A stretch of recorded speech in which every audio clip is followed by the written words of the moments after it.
في يوم 6 إبريل سنة 1917 في محافظة الإسماعيلية اتولد طفل بسيط من أسرة فقيرة، وكان هو أصغر إخواته.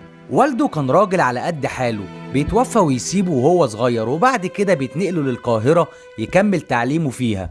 وطول الوقت كان متفوق في دراسته، بيخلص ثانوية عامة بتفوق من مدرسة السعيدية اللي هي كانت في الوقت دوت من أشهر المدارس في مصر. وبعد كده يقرر إن هو يقدم في كلية الهندسة، بس للأسف بسبب فقره ما كانش قادر على مصاريفها، وده بيخليه يعمل حاجة شباب كتير بيتكسف يعملها، هو إنه يقدم شهادة فقر للكلية علشان يثبت إنه فقير ويتم إعفائه من مصاريف الجامعة. وفعلا بيتوافق على شهادة فقره وبيتعمل له استثناء من دفع المصاريف، ويدخل كلية الهندسة ويحط رجليه على أول خطوة لتحقيق حلمه. لكن يشاء القدر إن والدته تتوفى في أول سنة دراسية ليه في الجامعة، ويكمل الطريق يتيم من غير أب